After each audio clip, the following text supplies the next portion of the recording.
When training for bigger arms, it is important not to neglect the triceps. At 3 times the physiological cross-sectional area of the biceps, the triceps brachii are an essential component of the upper arm. So how can we design a strength training program that will maximize the growth of the triceps? What factors do we need to take into consideration, and how do each of these factors affect the different variables within the training program? What information do we need? We can use the research literature to enhance our training programs if we search for information about the gross anatomy, regional anatomy, and internal moment arm lengths of a muscle, in addition to its working sarcomere lengths, and susceptibility to muscle damage. Each of these factors provides information that is useful for different reasons. Gross anatomy describes the locations of the attachments of the muscle to the skeleton. Learning the basic anatomy of a muscle helps us figure out suitable exercises, and also helps us see how we might alter them to target different muscles within a group. Regional anatomy describes the way in which a muscle divides into several internal regions, and this tells us whether we are going to need multiple exercises to train the muscle.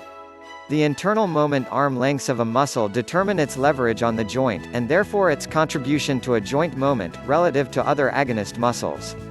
This allows us to see where peak force in an exercise joint range of motion needs to be, to target one muscle within a group, or one region of a muscle.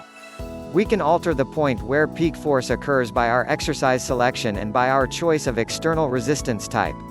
The working sarcomere lengths describe the lengths of the sarcomeres inside a muscle over its joint angle range of motion.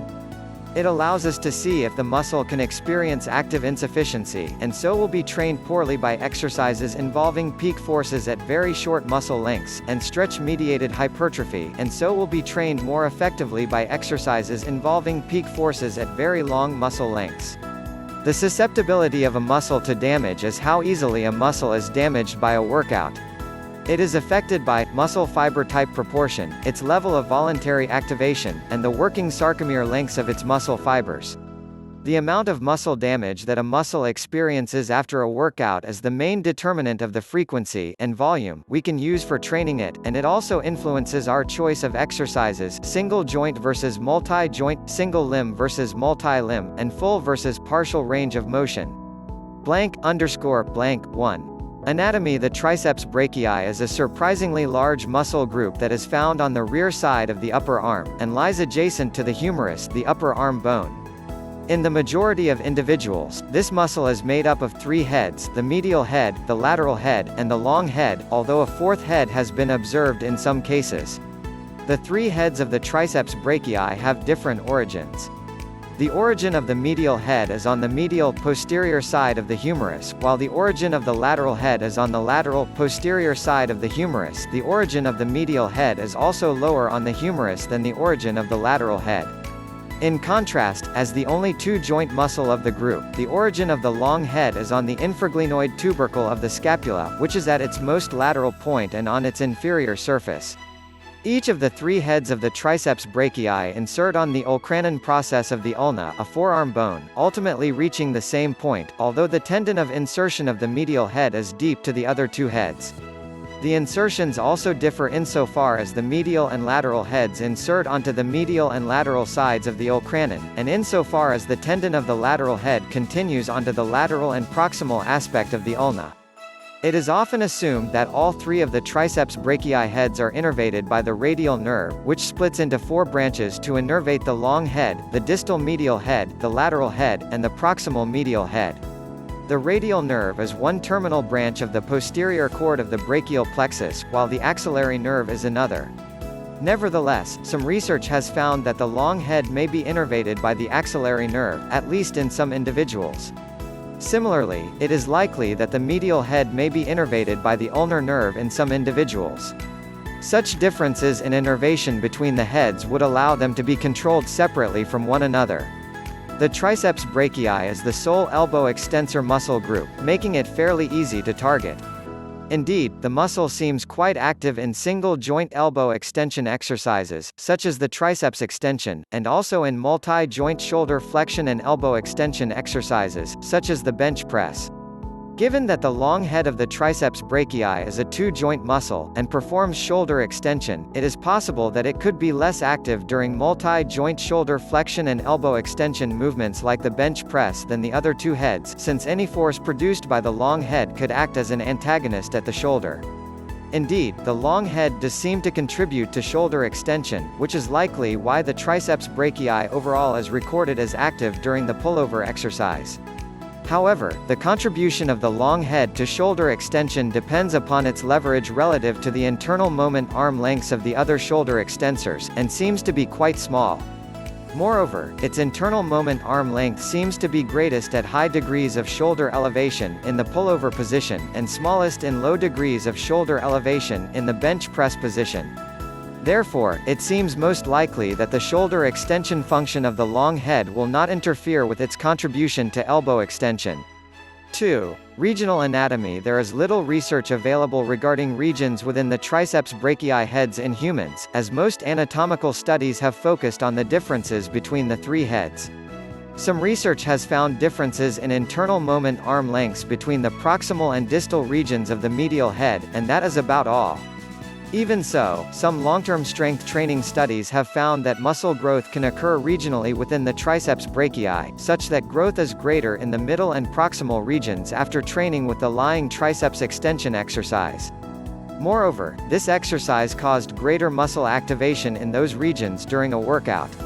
This suggests that some regions of the triceps brachii heads may be functionally separate from other regions, although our current understanding of the regional anatomy of these regions is still very limited. 3.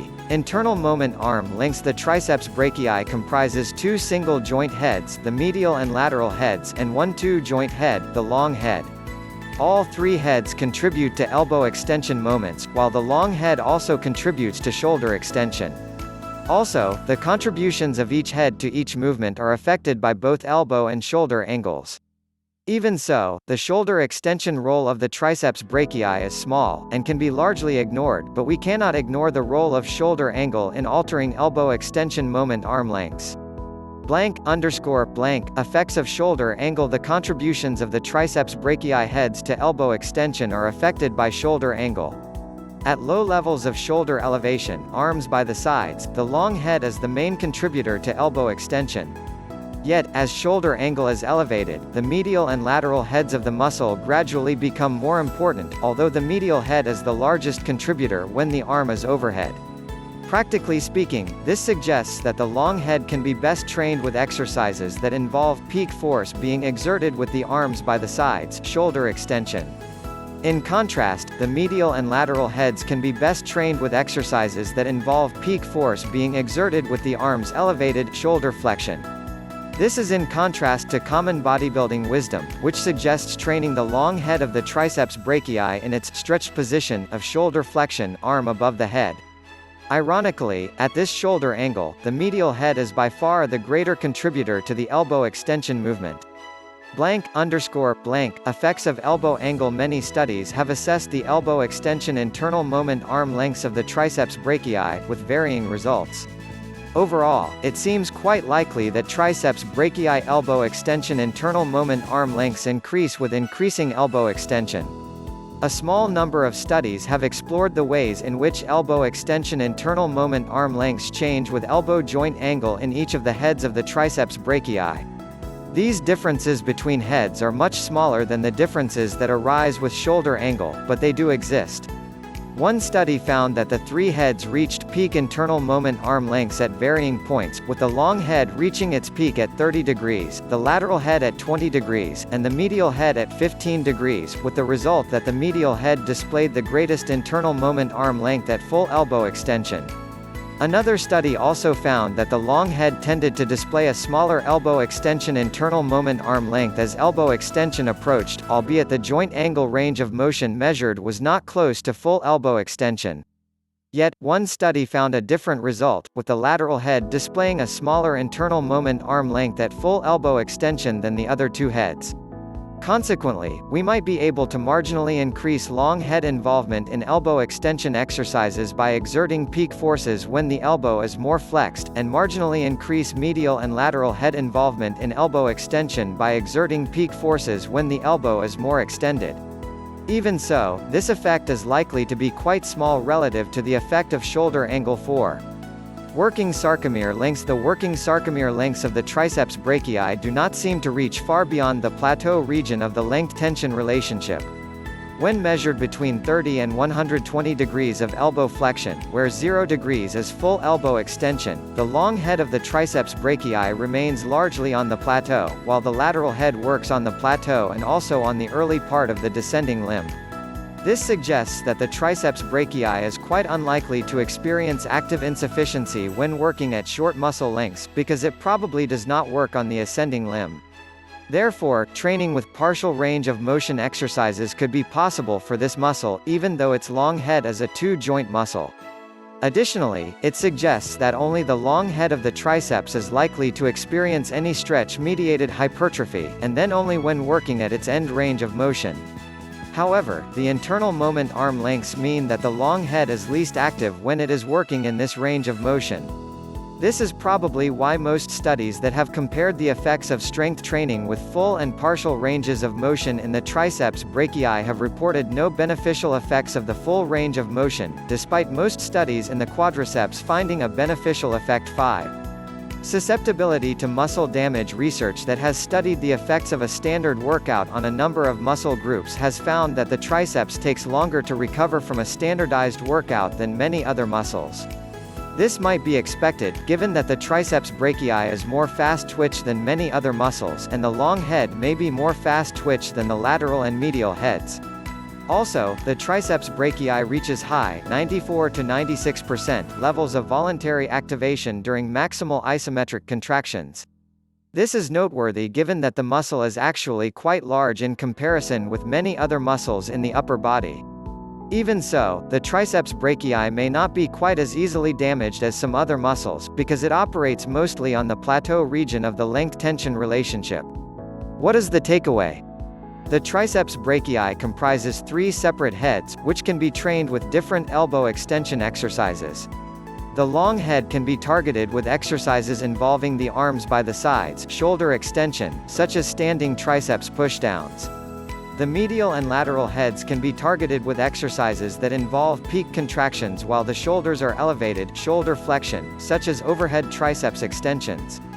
Greater targeting of the medial and lateral heads might be possible by using accommodating resistance to increase the peak forces in full elbow extension. The triceps brachii is a large, very fast twitch muscle group for which we can achieve very high levels of voluntary activation. Although it works mainly on the plateau of the length-tension relationship, it is therefore easily damaged by training. This indicates that we will want to prioritize training approaches that reduce muscle damage, such as exercises with descending strength curves, partial ranges of motion, or accommodating resistance. We may also want to reduce volume, if we keep training frequency the same as other muscle groups, or train the muscle less frequently, if we keep training volume the same as other muscle groups. Since the triceps brachii works mainly on the plateau of the length-tension relationship, attempting to achieve stretch-mediated hypertrophy by selecting mainly full range of motion exercises is unlikely to be more effective than partial range of motion equivalents. Given that full ranges of motion cause more muscle damage, and it is important to avoid muscle damage for this muscle group, partial range of motion variations may be the best option.